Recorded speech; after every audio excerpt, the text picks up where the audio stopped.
बहुत ही भोला भाला सा आलसी लड़का था। वह कोई काम नहीं करना चाहता था, बस खाना खाता, घूमता और सोते रहता था। एक दिन उसे किसी ने बताया कि एक आश्रम है जहां पर कुछ नहीं करना पड़ता है और हर दिन 2 समय का खाना और नाश्ता मिलता है, तुम वहां जाकर के रहो। उस आलसी लड़के ने सोचा कि ये तो बहुत ही बढ़िया है और वह उस आश्रम में जाकर रहने को सोचा और फिर वह भोला भाला आलसी लड़का अपना सारा सांसारिक जीवन छोड़कर उस आश्रम में जाकर रहने लगा। आश्रम में गुरुजी रहते थे, वह कुछ समय सबको प्रवचन देते हैं। वह आलसी लड़का सुनता था, बाकी समय आराम करता था और फिर भरपेट खाना खाकर सो जाता था। ऐसे ही उस लड़के का दिन गुजरता गया। एक दिन उस आश्रम में कुछ भी नहीं बना। नाश्ते के समय नाश्ता नहीं मिला। उसने सोचा नाश्ता नहीं मिला, भोजन तो मिलेगा। अब भोजन के समय भी उसे भोजन नहीं मिला। लड़का दौड़ करके गुरुजी के पास गया और उसने पूछा कि आज भोजन क्यों नहीं बना। गुरुजी ने कहा कि बेटा, आज एकादशी है और जितने भी आश्रम के सदस्य हैं उनका उपवास है और तुम्हारा भी आज उपवास है, आज भोजन नहीं बनेगा। वह लड़का आलसी था और उसे भूख भी बहुत लगता था। उसने गुरुजी से बोला कि मैं उपवास नहीं रहूंगा, मुझे भूख लगी है, मैं खाना खाऊंगा। गुरुजी ने बोला ठीक है, जाओ भंडारे में से सामान लेकर के आओ और आश्रम में नहीं बाहर ले जा करके बना लो, लेकिन याद रखना भोजन बनाने के बाद सबसे पहला भोग भगवान को लगाना और फिर तुम प्रसाद पाना। वह लड़का बोला ठीक है और फिर अनाज लेकर नदी की ओर पहुंचा। भोजन पकाने लगा, तैयार हुआ। उसके बाद कहने लगा कि भगवान श्री राम आइए, पधारिए, भोग लगाइए। अब जब उसे लगा कि भगवान तो आ नहीं रहे हैं तो फिर कहने लगा कि मुझे मालूम है आपको तो अच्छा खाने की आदत है, मैं बना नहीं पाया और मुझे अच्छा भोजन बनाने भी नहीं आता, लेकिन जो भी रूखा सूखा बना है आकर खा लीजिए।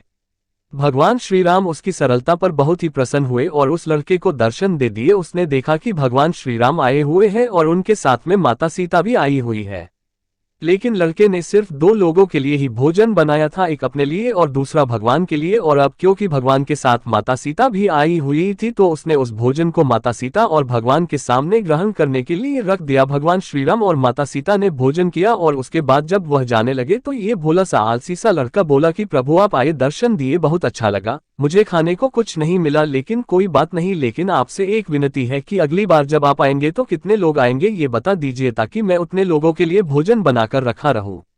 भगवान श्री राम मन ही मन मुस्कुराए और फिर अंतर ध्यान हो गए। लड़का आश्रम गया, दिन बीतता गया और फिर एकादशी का दिन आया और इस बार उसने 3-4 लोगों के लिए अनाज लेकर के खाना बनाने के लिए नदी के किनारे पहुंचा और उसने बड़े प्रसन्नता से भोजन बनाया और इंतजार करने लगा कि प्रभु आइए और भोग लगाइए। इस बार लड़का देखता है कि भगवान श्री राम पूरा राम दरबार ले करके आए हैं, जैसे माता सीता, लक्ष्मण, भरत, हनुमान जी और सभी लोग आए हैं।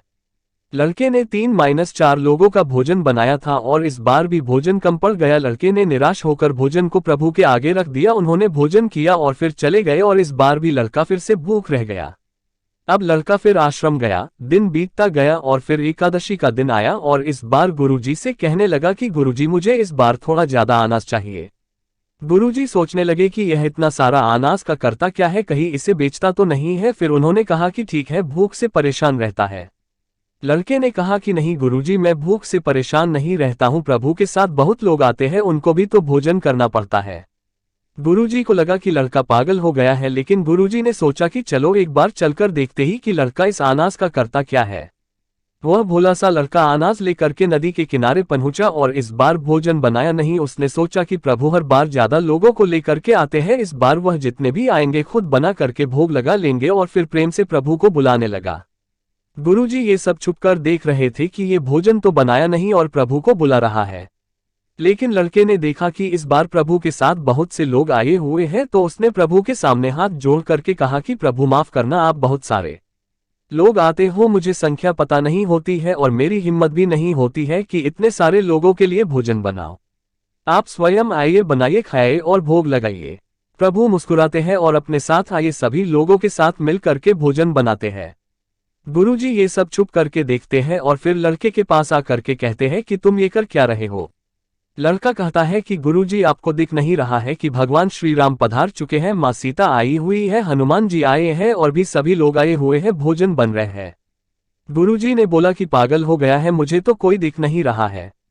लड़का गुस्सा हो गया और बोला प्रभु आप ये क्या कर रहे हो, एक तो मुझे भूखा रखा है और गुरुजी को दर्शन नहीं दे रहे हो, जो मुझे पागल समझ रहे हैं, कृपा करके गुरुजी को दिख जाओ। भगवान बोले नहीं, मैं इन्हें नहीं देख सकता। लड़का बोला, क्यों नहीं देख सकते, मेरे गुरुजी तो बहुत महान है, बहुत बड़े ज्ञानी और ज्ञाता है।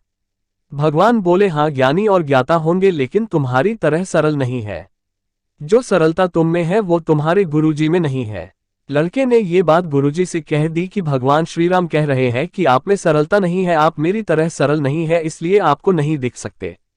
गुरुजी की आंखें नम हो गई और रोने लगे कि और बोले कि बिल्कुल सही कहा, मेरे अंदर तुम्हारे जितना सरलता न। और फिर माफी मांगने लगे। फिर भगवान ने गुरुजी को भी दर्शन दिए। ये कहानी हमें सिखाती है कि जीवन में सरलता सबसे आवश्यक है। जितने सरल बने रहेंगे उतना जीवन में आगे बढ़ते चले जाएंगे। जब आप सरल होते हैं तो आप खुद भी मुस्कुराते हैं और दूसरों को भी मुस्कुराने की वजह देते हैं।